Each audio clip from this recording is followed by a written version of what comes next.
Bismillahirrahmanirrahim. Assalamualaikum warahmatullahi wabarakatuh.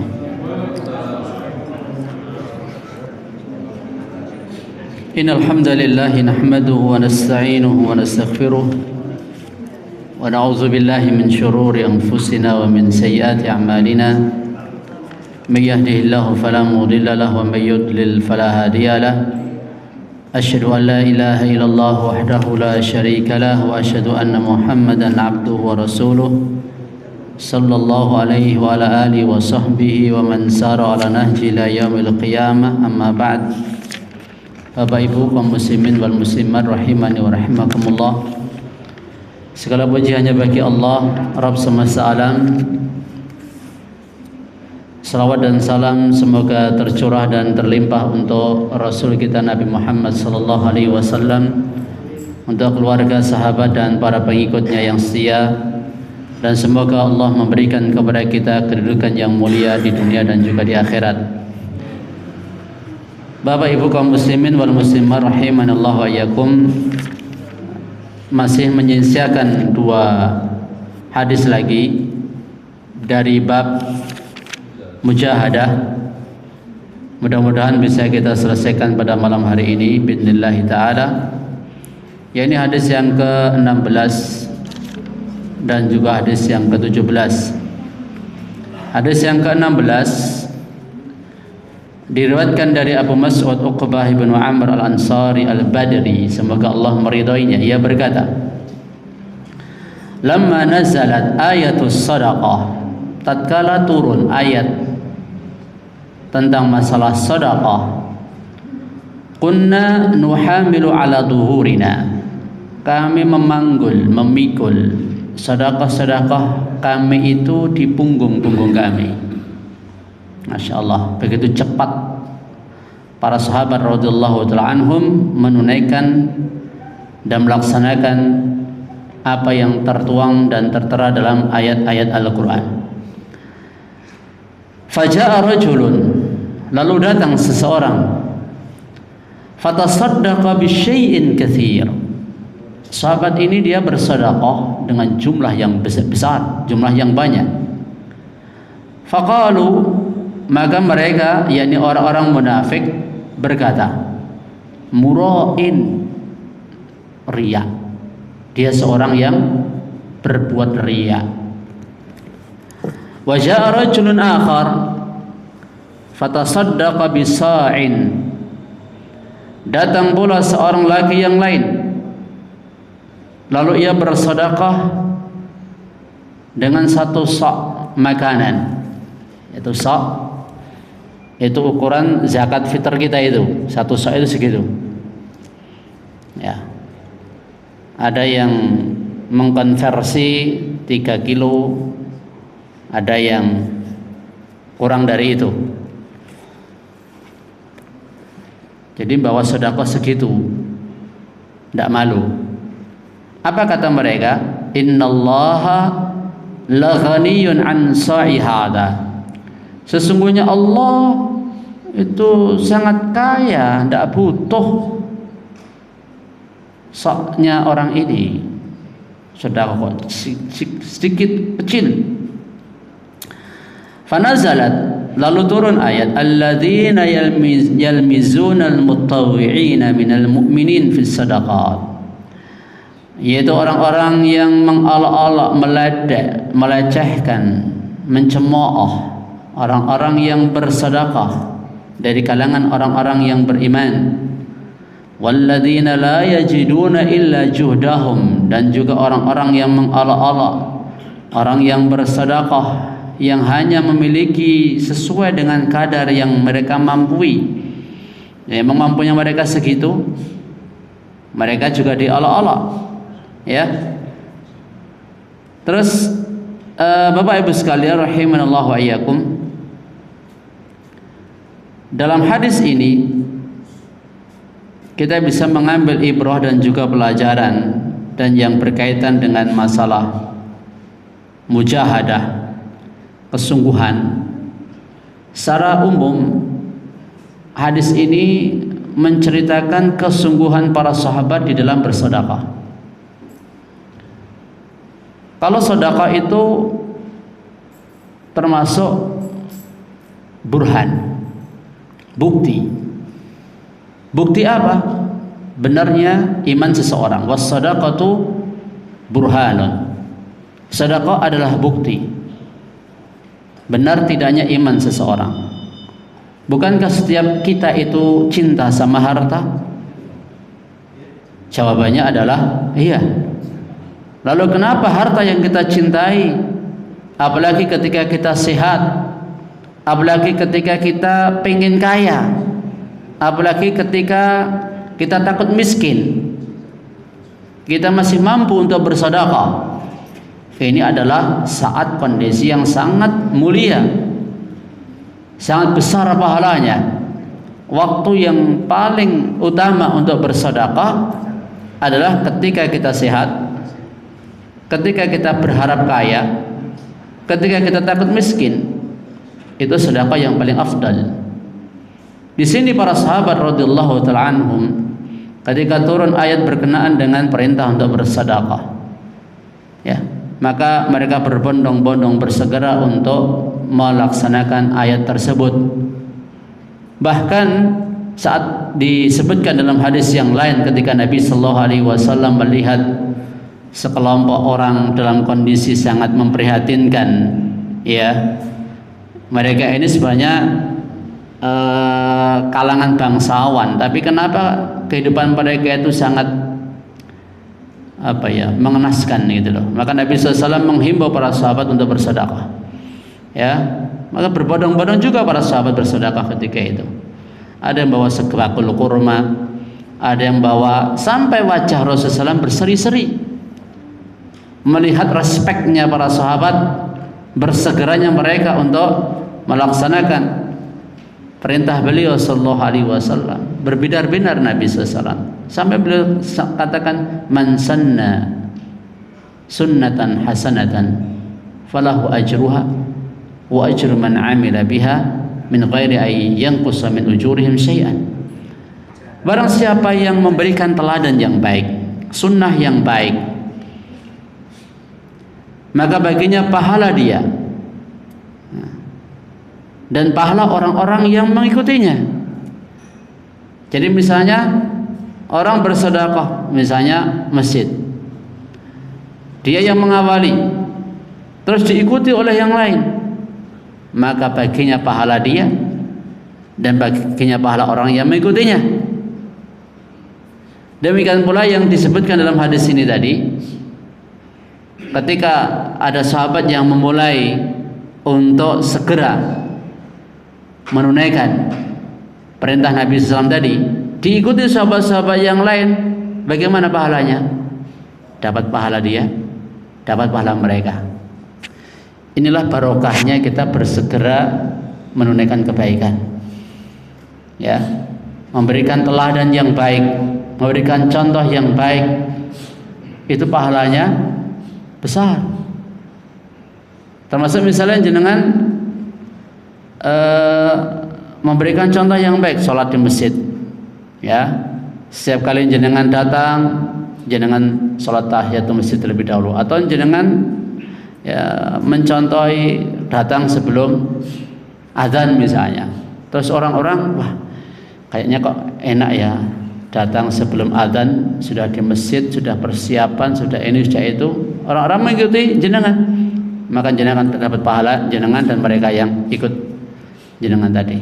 Siapa yang ada di garda terdepan, siapa yang memberikan contoh teladan yang baik di dalam amal-amal yang soleh, akan mendapat pahala dia dan orang-orang yang mengikutinya. Nah, di sini sayang, seribu sayang, ada saja tipe orang-orang yang sukanya mengolok-olok. Ini kayaknya sudah ya, ini tinggal satu hadis ini kayaknya. Empun ya? Hah? Ketoknya akhir-akhir itu loh, jenengan sing lupa ketoknya. Belum? Ya wis, ndak ada salahnya kalau udah 2 pekan ya paling ya. Ya. Di sini kita bisa mengambil pelajaran Orang-orang munafik yang menampakkan sesuatu berbeda antara lahir dengan batin mereka. Mereka itu kerjaannya itu apa sih? Sukanya itu mencela. Sukanya itu apa? Mengkritik, mencemooh apa yang dilakukan orang-orang yang beriman. Ya dan billah. Jadi kerjaannya gitu mereka. Karena mereka hakikatnya adalah musuh, bukan saudara. Sebagaimana Allah Subhanahu wa taala sebutkan dalam ayat ini. Ketika orang-orang beriman itu sedekahnya banyak, dituduh riya. Ketika sedekahnya sedikit, dituduh apa? Pelit, bakhil. Allah tidak butuh sedekah itu. Ya. Coba kalau jenengan lihat ada orang datang cuman bawa apa ini? Cakupan tangan gitu loh. Semono wae digawa, iki digo masak wae sedina ora cukup. Gitu ya. Makanya Bapak Ibu sekalian, kita adalah hati-hati. Hati-hati ketika menilai, mengkritik seseorang. Ya. Karena apa? Ya ayyuhalladzina amanu la yaskhar qaumun min qaum. Ya, hai orang yang beriman, janganlah kamu suatu kaum itu mengolok-olok kaum yang lain. Ya, karena bisa jadi kaum yang diolok-olok itu lebih baik daripada yang mengolok-olok. Setelah Allah Subhanahu wa taala sebutkan larangan mengolok-olok suatu kaum, Allah sebutkan ayat khusus, wala nisa'um min nisa', janganlah wanita-wanita itu mengolok sebagian wanita-wanita yang lain. Ya.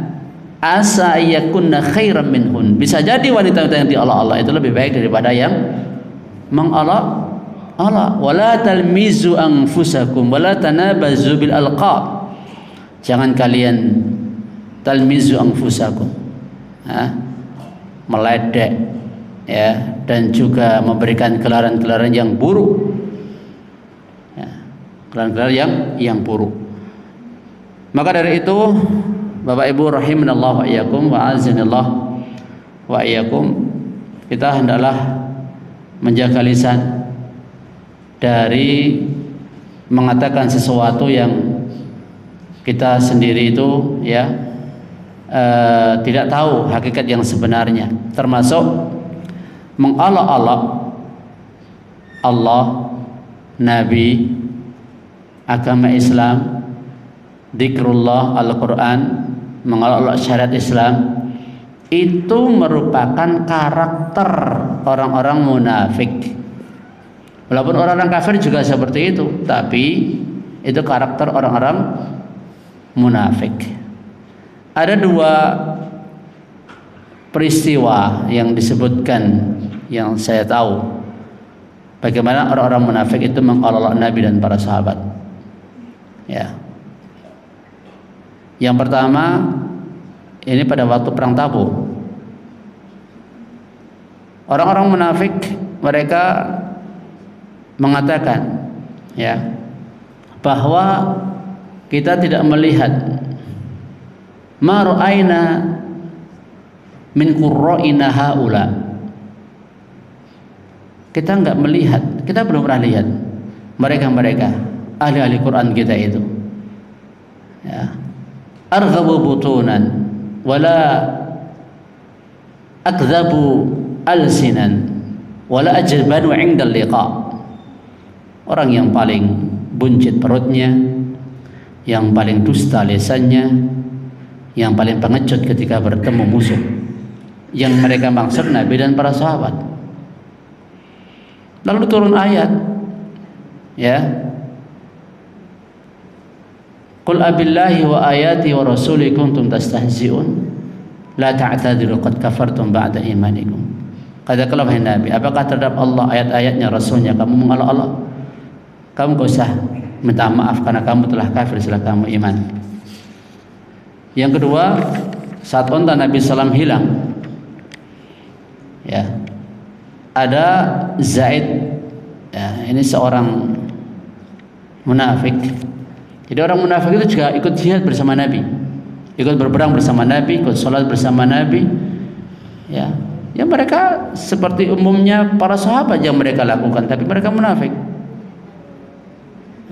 Terus ketika di skemah saat itu Nabi Shallallahu Alaihi Wasallam mendapatkan wahyu, ya, bahwa ada seorang yang ngomong saat Nabi SAW untanya hilang itu, ada orang yang ngomong begini, ya, bahwa Muhammad itu mengaku bahwa dirinya mendapat wahyu, ya, mengabarkan kepada kalian berita dari langit, ya. Tapi dia nggak tahu di mana untanya hilang. Ya, ini kan pelecehan kepada Nabi Sallallahu Alaihi Wasallam. Ya, katanya Muhammad itu dapat wahyu dari langit, nyampaikan berita dari langit. Tapi kok dia nggak tahu di mana untanya hilang. Ya, ini contoh-contoh bagaimana orang munafikin bersikap, termasuk dalam masalah sedekah ini. Makanya adalah kita diam dari mencela saudara-saudara kita, karena khawatir, ya, apalagi ya, banyaklah kalau antum baca di medsos, baca di mana-mana itu, ya, banyak saling hujat, saling cemooh, saling, habis pilpres ini juga banyak, ya, ya, nggak layak seperti itu, ya, nggak ada manfaatnya. Baik, itu aja.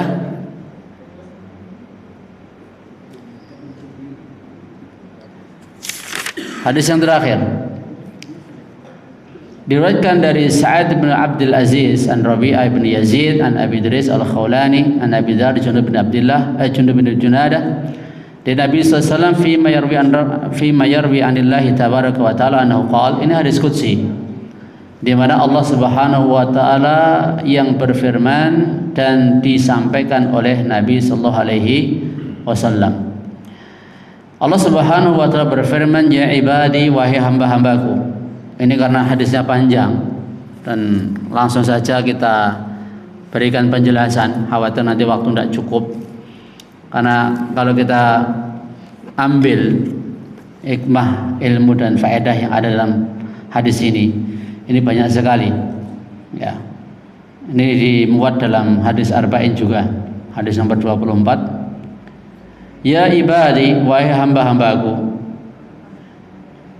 Ini hadis yang sangat mulia, ya, menerangkan bagaimana Allah Subhanahu wa taala menjelaskan keagungannya, menjelaskan karunia-Nya.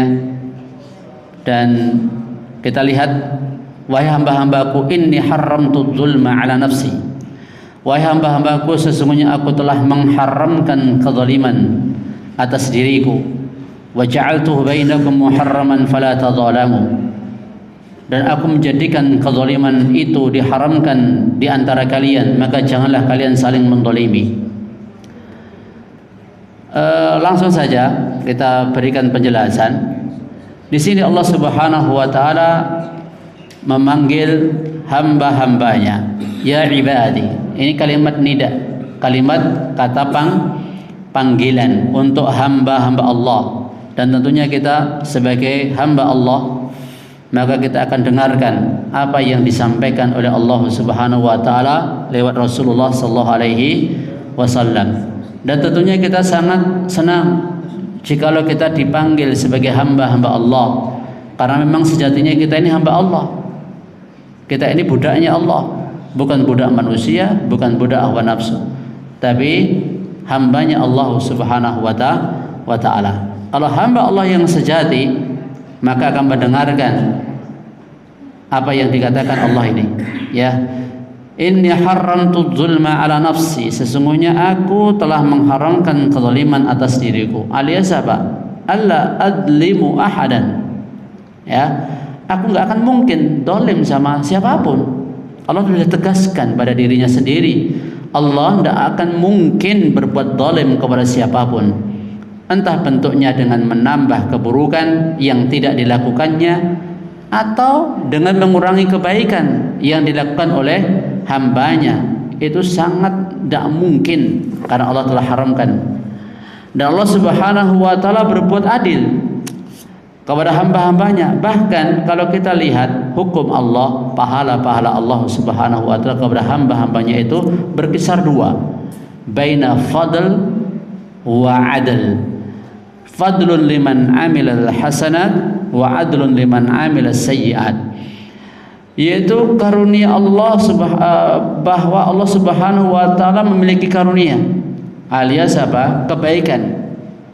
Kebaikan yang berlipat-lipat untuk orang yang melakukan amal kebaikan, dan adil bagi orang yang melakukan amal keburukan. Tidak ada yang ketiganya, zalim. Ya. Hukum dan pahala balasan dari Allah Subhanahu wa taala berkisar dua ini saja. Bainal fadl wa bainal adl. Laisa hunaka al-dhulm. Ya. Kalau fadl itu gimana? Misalnya begini.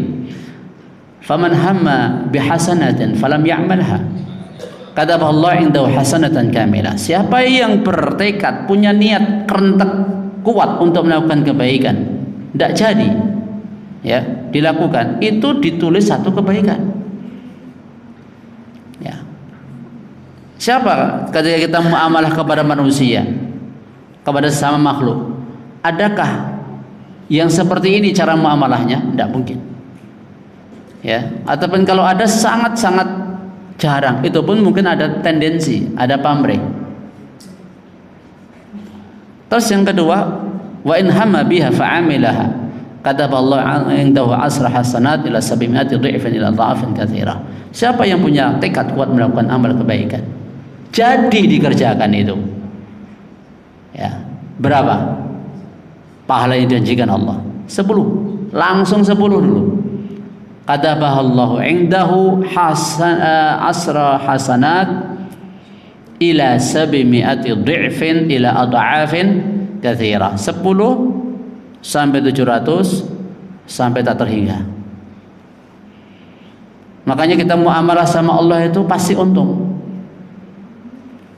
Tapi kalau muamalah sama makhluk, enggak. Antum misalnya bisnis, ya, berbisnis dengan manusia, paling-paling berapa keuntungan yang bisa antum beroleh?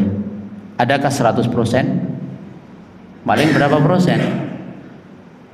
Jual buku aja keuntungannya, misalnya dia grosir, itu paling 50%. 60% itu banyak banget. Ya, kalau agen ya. Kalau agen itu 60% aja banyak banget. Gimana mau dikasih keuntungan 100%? Ya. Ya, kalau Allah Subhanahu wa taala itu berapa? Minim 10 sampai 700 sampai kelipatan tak terhingga. Ini namanya fadl. Ya. Tidak ada makhluk yang bisa seperti itu. Makanya Utsman bin Affan ketika mau infak hartanya untuk perang Tabuk, memfasilitasi perang Tabuk, ada pedagang yang mau menawar ya apa yang sudah disiapkan oleh Utsman untuk fisabilillah.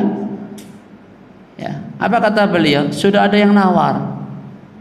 Ya, keuntungannya dikasih tahu kan kepada yang mau beli tadi 10 kali lipat. Tidak berani dia. Ya, balik kanan. Kalau disebutkan sudah ada yang nawar 10 kali lipat memberikan keuntungan. Ini loh, orang beriman itu mikirnya itu akhirat gitu loh. Jadi setiap yang dia lakukan, setiap yang dia kerjakan itu orientasinya akhirat. Dia mencari pahala di sisi Allah Subhanahu wa taala. Terus kalau itu keburukan, wa in hamma bisayyi'atin falam ya'malha kataballahu indahu hasanatan kamilah. Siapa yang bertekad melakukan satu keburukan enggak jadi, dia tinggalkan karena Allah Subhanahu wa taala, ditulis kok sama Allah satu kebaikan. Dan jikalau dia melakukannya cuma ditulis satu keburukan. Ini namanya adil. Makanya nasallahu afiyah, ya, kita memperlindungan kepada Allah. Orang itu kalau sampai masuk neraka itu ya memang kebangetan nemen gitu ya. Semoga Allah melindungi kita dari api neraka. Kebangetan nemen gitu loh. Muamalah sama Allah yang baiknya kayak begini, maha baik ya kok masih rugi gitu loh. Gitu.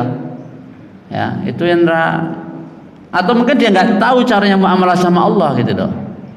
Nggak tahu caranya bertijarah, berniaga bersama Allah Subhanahu wa taala sampai rugi kayak gitu kan? Ya. Gitu loh. Misalnya jenengan bisnis sama seseorang yang dia siap ya kalau memberikan keuntungan nggak tanggung-tanggung, minimal 100 kali lipat. Kalau sampai rugi cuman dikasih kemudahan banyak, masa sampai rugi muamalah sama dia? Itu namanya apa? Dia mungkin nggak tahu siapa dia. Ya, makanya banyak orang yang mengenal Allah Subhanahu wa taala. Wa ma qadarullah haqqa qadri. Mereka enggak mengagungkan Allah sebenar-benar pengagungan.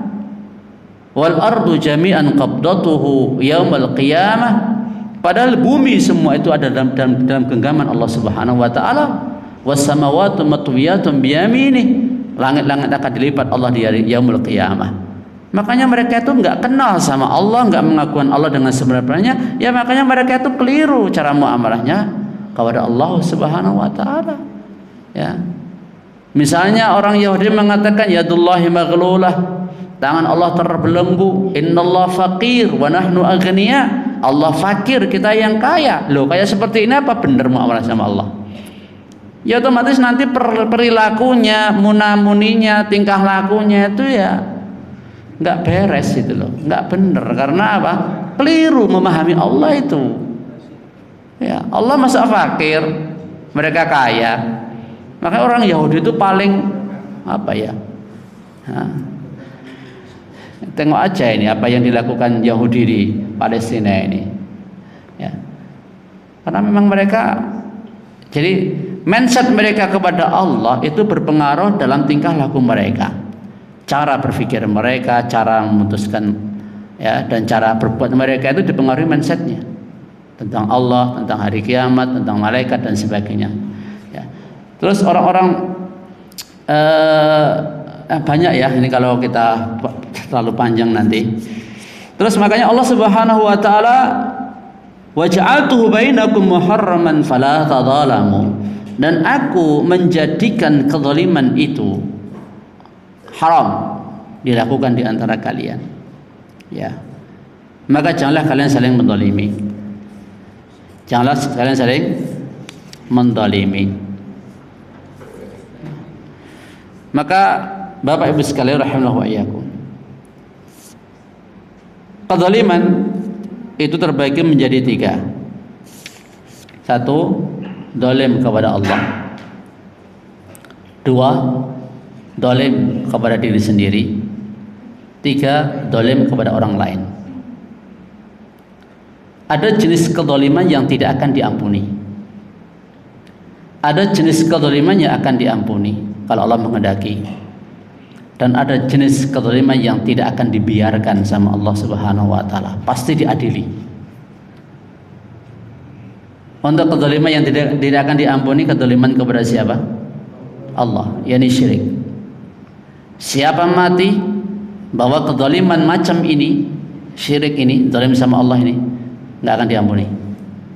Innallaha la yaghfiru ayyushraka bihi. Allah enggak akan mengampuni dosa orang yang mempersekutukan Allah dengan siapapun. Yang kedua, zalim yang akan diampuni kalau Allah menghendaki. Zalim pada diri sendiri. Ya, zalim pada diri sendiri. Menganiaya diri sendiri. Ya, mencelakai diri sendiri. 3, zalim yang tidak akan dilepaskan, enggak akan dibiarkan oleh Allah Subhanahu wa taala. Itu zalim kepada orang lain. Nabi sallallahu alaihi wasallam pernah bersabda, ya, inna dima'akum wa amwalakum wa a'radakum 'alaikum haram ka hurmati yaumikum hadza fi syahrikum hadza fi baladikum hadza.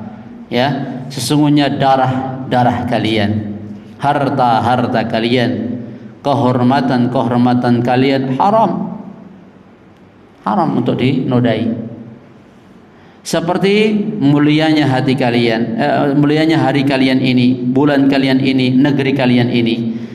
Jadi kehormatan darah, harta dan harga diri seorang muslim itu kehormatannya seperti kehormatan hari Id, ya, termasuk bulan Dzulhijjah, bulan haram, dan negeri haram Mekah, ya.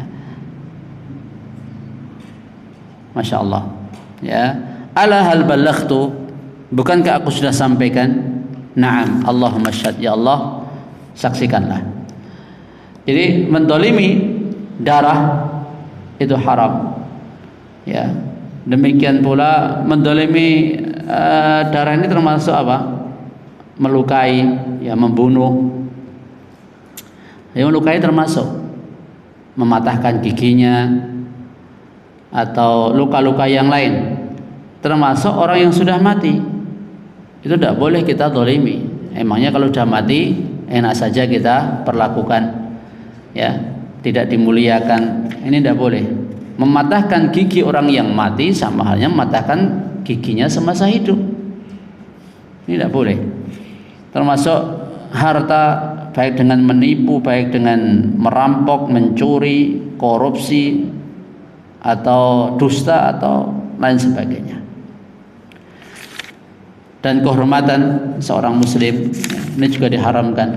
Ghibah, namimah, ya, dan sebagainya itu diharamkan. Maka Bapak Ibu sekalian, ya, semoga Allah menjaga hati-hati kita dan Allah menjaga diri-diri kita. Sibukkan diri dengan urusan masing-masing, ya, tidak usah terlalu disibukkan dengan urusan orang lain. Itu lebih aman bagi kita, kecuali kalau mengurusi urusan orang lain itu memang memberikan faedah bagi diri kita dan juga bagi mereka, ya. Jadi ini yang diharamkan oleh Allah. Janganlah kalian saling menzalimi di antara sama kalian. Di sini bisa kita ambil kesimpulan, semakin sifat-sifat kita dekat dengan yang dimiliki oleh Allah Subhanahu wa taala, berarti itu semakin dicintai oleh Allah. Allah sendiri enggak zalim kok. Maka kalau kita bisa berbuat seperti itu, mendekati, ya. Maksudnya semakin dekat. Kalau dekat sekali kan sangat jauh gitu, ya. Antara adil dan fadl tadi, cara kita, ya, bermuamalah seperti itu. Ya, mudah-mudahan Allah memberikan kedudukan yang tinggi kepada kita semua. Kemudian yang kedua, ya ibadi, kullukum dhalun illa man hadaituhu fastahduni ahdikum. Yang kedua, wahai hamba-hambaku.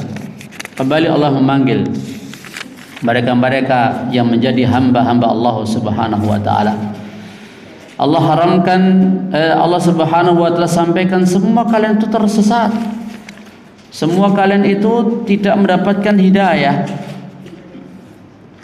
Terus illa man hadaituhu, kecuali orang yang aku beri hidayah. Mintalah hidayah kepadaku, niscaya aku beri kalian hidayah. Dalun itu bisa maknanya adalah la ya'riful haqqa, tidak mengetahui kebenaran. Wa dalun yakni ghawiyan la yaqbalul haqq, juga bisa bermakna tidak mau menerima kebenaran. Jadi kesesatan ini terbagi dua. Yang pertama, ya, la ya'riful haqqa, tidak mengetahui kebenaran. Mereka seperti orang-orang Nasara, di mana mereka orang yang tersesat, tidak mengetahui kebenaran kecuali setelah diutus Nabi sallallahu alaihi wasallam.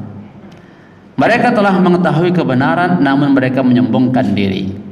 Falam yakun bainahum wa bainal yahud farqun fi annahum alimul haqqa wa lam yattabi'u.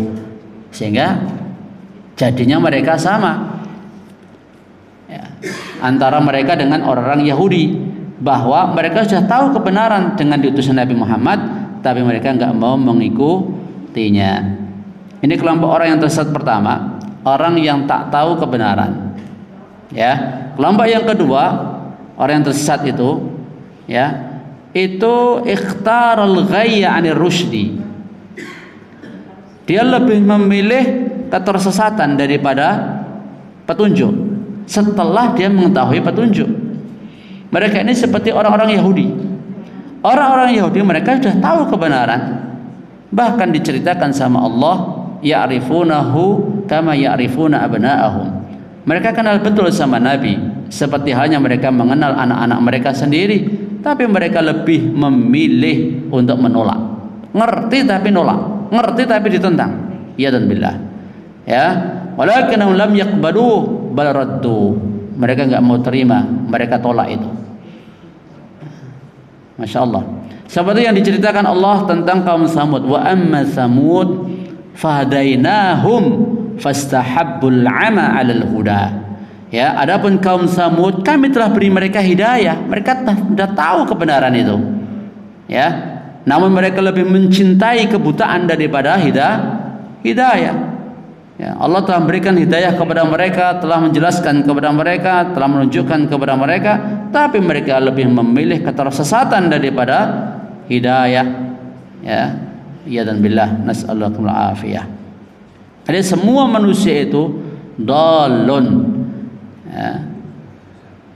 Lalu hidayah apa yang Allah berikan? Ya, ma hiya hidayatul qismil awal wa huwa ad-dallul ladzi lam ya'rif al-haqqa. Apa hidayah kelompok yang pertama dari orang-orang yang tersesat yang tak tahu kebenaran? Diberi hidayah apa? Ya, Allah Subhanahu wa taala terangkan kepada mereka kebenaran. Ya, hidayah yang Allah berikan kepada mereka adalah hidayah mengenal kebenaran. Itu hidayah yang pertama, hidayah ilmu, hidayah bimbingan. Hidayah yang kedua adalah hidayah taufik untuk menerima kebenaran.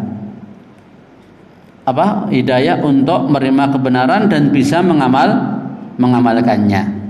Jadi hidayah bayan al-haq wa di'amah li kulli ahadin, ya. Wa hidayatut taufik li qabil haq wal amal bihi. Jadi ada hidayah yang ini berlaku untuk semua orang. Semua orang harus ngerti mana hak mana batil. Ya, dan ini disampaikan oleh Allah, oleh Rasul, oleh para ulama, oleh siapapun. Menerangkan yang ini bisa, memberikan hidayah yang model ini bisa. Adapun hidayah model yang kedua ini, hidayah taufik dan amal ini hanya Allah yang kuasa. Nabi sendiri enggak mampu. Innaka la tahdi man ahbabta walakin Allah yahdi man yasha. Engkau tidak bisa memberikan hidayah kepada siapa yang kau kehendaki wahai Nabi. Paman beliau sendiri pun enggak mampu Nabi berikan hidayah taufik ini, ya. Walaupun paman Nabi sudah ngerti yang benar itu Nabi Muhammad, tapi dia nggak mau mengikuti Nabi Muhammad Sallallahu Alaihi Wasallam. Maka ya Allah nggak memberikan hidayah kepada paman Nabi. Taib, Bapak Ibu sekalian rahimahullah wa iyyakum. Jadi ini yang kedua, Allah memanggil hamba-hambanya, mereka semua dalam keadaan tersesat kecuali yang Allah berikan hidayah. Maka mintalah hidayah kepadaku. Doa kita yang diajarkan oleh Allah Subhanahu wa taala, dan ini yang wajib untuk kita baca. Dalam sehari semalam tak kurang 17 kali kita wajib baca ini. Kalau kurang ya enggak boleh. Apa? Ihdinas siratal mustaqim. Ini a'dhamu doa. Doa yang paling besar, paling agung itu meminta hidayah kepada Allah Subhanahu wa taala. Ya. Mengapa ini doa yang paling besar? Karena memang hidayah itu sesuatu yang sangat mahal. Tidak semua orang dikasih hidayah loh. Ya. Kita sudah dapat hidayah ilmu. Kita apakah sudah selesai? Belum. Kita masih butuh hidayah amal. Ya. Kita sudah mengerti ini benar, ini salah. Kita butuh bisa mengamalkannya. Setelah kita bisa mengamalkannya, kita masih butuh hidayah istiqamah terus seperti itu sampai akhir hayat kita. Ya. Kita sudah mengenal suatu masalah ibadah, salat misalnya. Apakah masalah salat yang kita ketahui itu sudah menyeluruh, sudah sempurna? Kalau belum sempurna, kita masih butuh hidayah menyempurnakan permasalahan salat yang belum kita pahami, yang belum kita ketahui. Ya. Kalau sudah kita ketahui semua permasalahan bab-bab yang ada dalam sholat misalnya, kita sudah tahu, kita butuh hidayah bisa mengamalkan itu. Terus kalau sudah bisa mengamalkan itu, butuh hidayah, esoknya, besoknya terus sampai kita wafat diberi hidayah terus, taufik terus oleh Allah Subhanahu wa taala. Atau mungkin kita sudah mengenal kebaikan, mengenal keburukan, ya. Dan mungkin diri kita ada keburukan. Masing-masing kita punya keburukan, mungkin sifat yang buruk, mungkin amal yang buruk. Kita butuh hidayah kepada Allah agar Allah hilangkan itu dari diri kita. Ya, punya kebiasaan buruk, semua sifat-sifat buruk. Kita masih butuh hidayah. Jadi kita selalu masih butuh hidayah Allah Subhanahu wa taala. Maka keadaan kita itu nggak akan lepas dari sini, Bapak Ibu sekalian. Keadaan kita itu belum tahu sehingga perlu dikasih tahu. Atau keadaan kita yang kedua sudah tahu tapi belum bisa mengamalkannya. Ya. Dan ini siapa yang bisa? Allah Subhanahu wa taala. Makanya anfa'ud doa, doa yang paling manfaat itu minta pertolongan kepada Allah. Iyyaka na'budu wa iyyaka nasta'in. Hanya kepadamu kami ibadah, hanya kepadamu kami mohon pertolongan. Karena apa? Kita nggak bisa ibadah dengan baik, nggak bisa melaksanakan perintah, menjauhi larangan. Ya, itu kalau nggak ditolong sama Allah Subhanahu wa taala. Ya, berat kalau kita nggak ditolong sama Allah Subhanahu wa taala. Terus selanjutnya, Bapak Ibu rahimanallahu wa iyyakum, ya ibadi kullukum jayun ila man at'amtu fastat'imuni ut'imkum. Wahai hamba-hambaku, sesungguhnya kalian semua itu lapar kecuali orang-orang yang aku beri makan. Maka mintalah makan kepadaku, niscaya aku beri kalian makan. Ya, aku beri kalian makan. Di sini Allah Subhanahu wa taala menjelaskan lewat lisan nabinya bahwa Allah Subhanahu wa taala yang memberi mereka makan. Ya. Dulu orang-orang kafir mereka takut jikalau anak-anak mereka itu ikut makan bersama mereka, ya, sehingga menjanjikan kefakiran. Asy-syaitanu ya'idukumul faqra. Syaitan itu menakut-nakuti dengan kefakiran kepada kalian.